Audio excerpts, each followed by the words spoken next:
Bonjour Wally, comment se passe votre confinement? Bonjour mon adjudant. Ça va.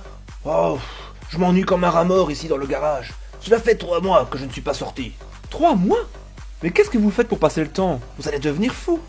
Je bouquine, je joue au PC, je compte le nombre de fois où Belgio crame les gens avec son lance-flamme. La routine quoi. Et vous me dites que vous êtes tout seul depuis autant de temps? Oui, mais je vois du monde par la fenêtre. Hein. Vous êtes seul, hein?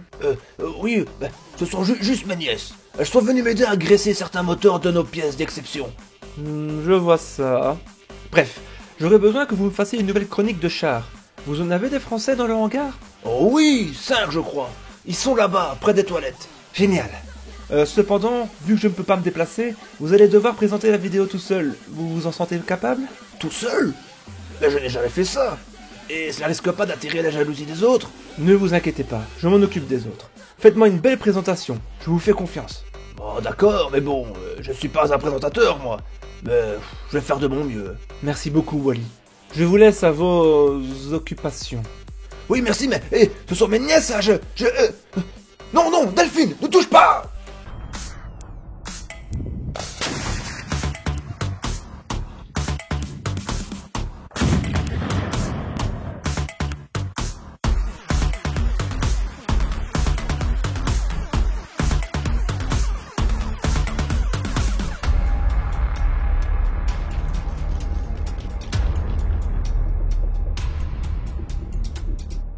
Salut à tous. Alors l'adjudant m'a chargé de vous faire la présentation des 5 chars français qui ont combattu les Allemands en 1940 et qui se trouvent dans notre hangar. Mais je vous préviens, hein, moi je fais pas dans les trucs historiques comme l'adjudant. Moi je parle des chars et rien d'autre. Bon, que dit le script? Tout d'abord, petit rappel pour faire office de base de la vidéo. Comme vous le savez sûrement, si ce sont les Britanniques qui adoptèrent le premier vrai char de combat lors de la bataille de la Somme en 1916, il s'agissait surtout de chars conteneurs, avançant lentement et lourdement sous les tirs ennemis. Mais ce sont en réalité les Français qui, eux, créent la sensation en mettant au combat en 1917 un modèle plus léger, 6 tonnes, le Renault FT. En plus d'être le premier à être produit en masse, plus de 2000 en un an, il est le premier char également à posséder une tourelle pivotante à 360 degrés, ce qui lui confère un avantage non négligeable sur le champ de bataille. Le char moderne est né. Durant l'entre-deux-guerres, les Français continuent d'approfondir leurs recherches sur les chars.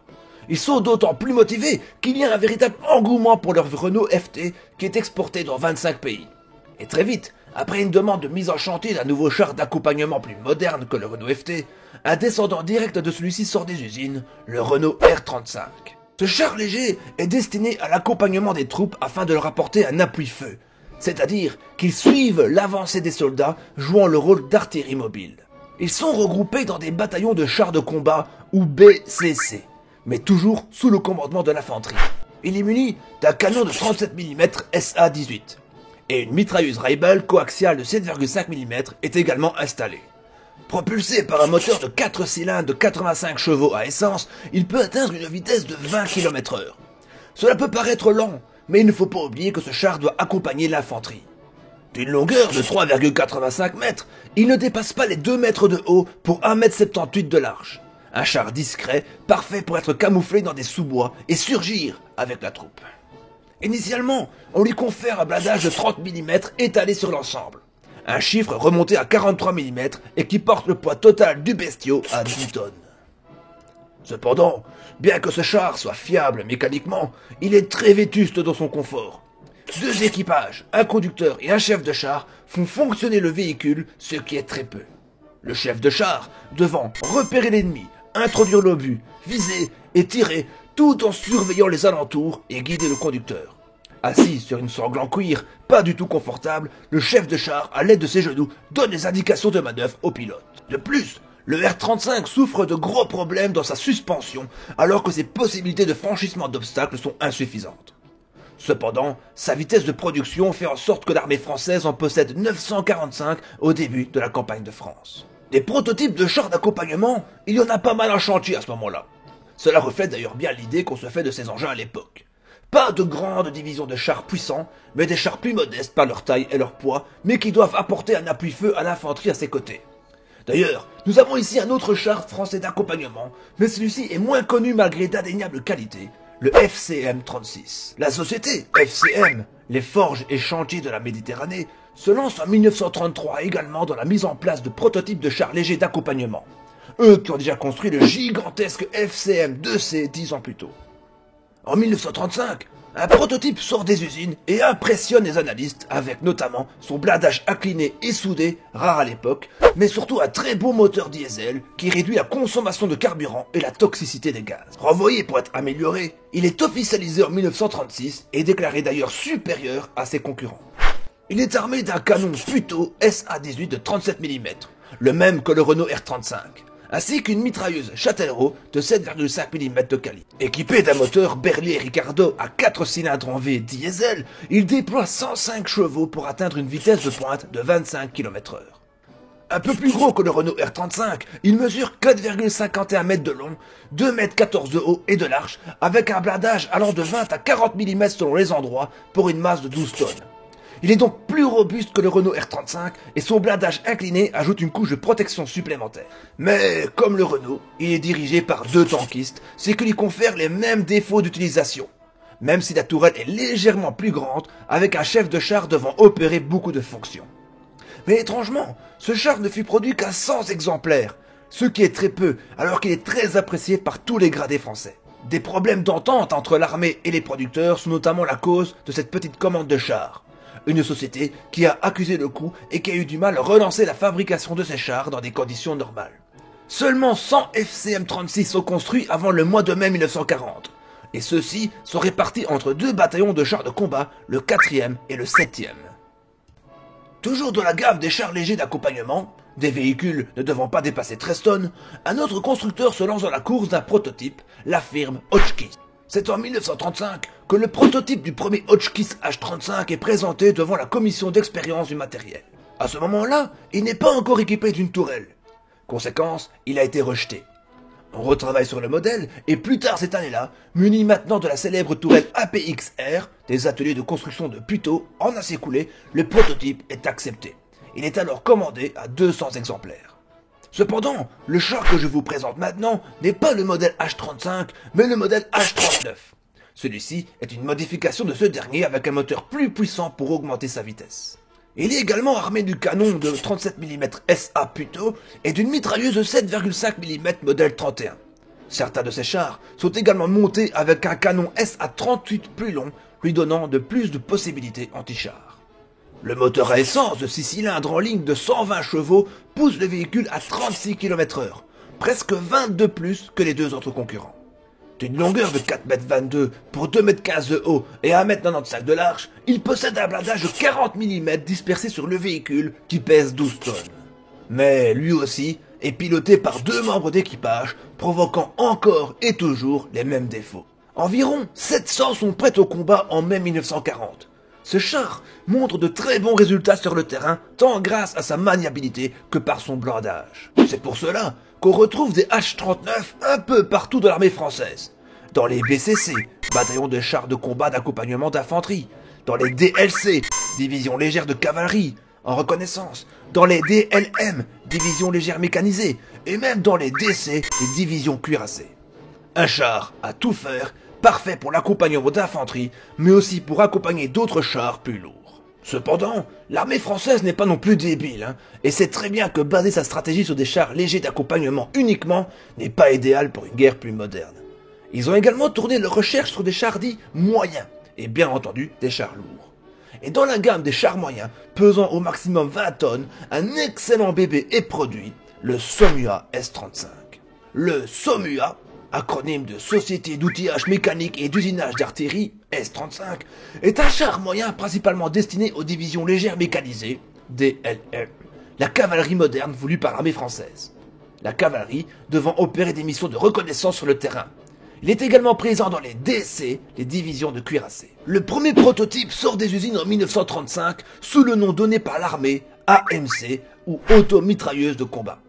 Avec un blindage incliné très performant, un canon plus puissant et des chenilles qui agissent indépendamment l'une de l'autre, lui conférant une bien meilleure maniabilité, il impressionne directement ses analystes. La production, qui est lancée en 1936, est cependant ralenti entre 1938 et 1939 à cause du coût très élevé de sa construction.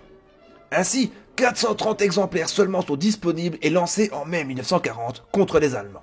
Armé d'un canon semi-automatique SA-35 de 47 mm et d'une mitrailleuse Ray-Ban de 7,5 mm, il est bien équipé pour en découdre avec les chars ennemis, dont la majorité a un blindage assez léger. Avec son moteur de 8 cylindres en V, il possède une puissance de 190 chevaux, le poussant à la très appréciable vitesse de 40 km/h. Char de cavalerie avant tout, sa vitesse et sa maniabilité sont essentielles. Mesurant 5,38 m de long, 2,6 m de haut et 2,12 m de large, il est imposant tout en étant défendu par un blindage incliné allant de 35 à 55 mm. Le tout pour une masse de 19,5 tonnes. Un petit fait surprenant, le chef de char possède une radio, ce qui n'est pas le cas pour les autres modèles plus légers.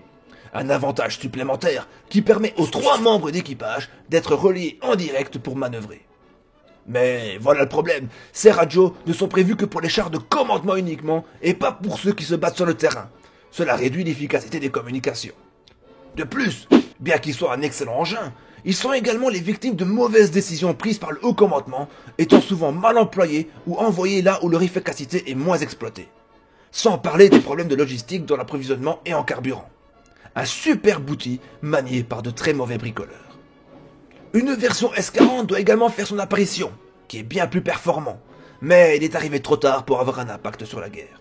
De plus, si un homme supplémentaire est prévu dans le véhicule, la configuration est identique au char léger. Le chef de char est seul dans la tourelle étroite pour manier le canon, observer et donner la direction au conducteur. Cependant, il est l'un des chars qui arrive le mieux à repousser les panzers allemands, à un tel point que ces derniers doivent utiliser leur canon de 88 mm pour venir à bout de ces saumures S-35 comme à la bataille de Hanu. Alors, il me reste encore ma plus belle pièce française du hangar.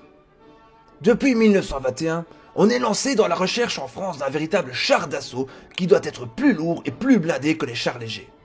La course à l'armement est ouverte entre 5 sociétés: Renault, Schneider, FAMH, Delaunay et FCM.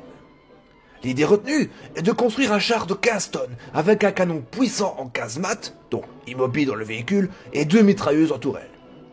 Finalement, après plusieurs échecs, c'est un char combinant les technologies de ces différents constructeurs qui donne naissance au projet du char B1. Produit par Renault, le premier exemplaire est sorti des usines en 1929. Cependant, le blindage de ce char B, mesurant entre 15 et 25 mm, est jugé insuffisant. De ce fait, des versions B2 et même B3, montant le blindage à 50 mm, sont mis en chantier et présentés en 1932. Malheureusement, des décisions politiques ont fait en sorte que ces projets soient tout simplement abandonnés. On décide alors simplement d'améliorer le char B1, qui est baptisé B1 bis en 1936. Plus puissant, plus blindé et mieux armé, ce char est principalement conçu pour encaisser les coups tout en frappant fort au détriment de sa mobilité. Il est armé d'un canon principal en casemate, donc immobile, de 75 mm ABS et d'un autre de 47 mm SA en tourelle. Il est appuyé par 2 mitrailleuses de 7,5 mm dans la casemate et la tourelle. Son canon de 75 mm en fait d'ailleurs l'un des plus puissants à l'époque. Il est propulsé par un moteur Renault Aviation de 6 cylindres en ligne, lui procurant une puissance de 307 chevaux. Mais sa masse de 31 tonnes lui coûte en mobilité, vu qu'il se déplace qu'à 28 km/h maximum. Mesurant 6,37 m de long, 2,79 m de haut et 2,50 m de large, il montre d'excellents résultats sur le champ de bataille. Une impression de colosse bien amenée par un blindage allant de 15 mm sur le bas à 60 mm de face. Autant dire qu'aucun char contemporain ne peut transpercer une telle cuirasse. 4 membres d'équipage font fonctionner ce monstre. Le conducteur, qui doit en plus de manœuvrer l'engin, viser avec le canon de 75 mm. Un pourvoyeur, qui est à ses côtés, doit armer les obus et les charger dans la culasse, voire les donner au chef de char. Le pauvre est accroupi derrière le canon. Un radiophoniste se trouve aussi dans le char qui possède aussi son système radio. Et enfin, le chef de char qui doit être multitâche, pointer, armer l'arme, armer la mitrailleuse et observer l'horizon. Un tel engin permet aux Français de proposer un véritable mur contre les panzers allemands.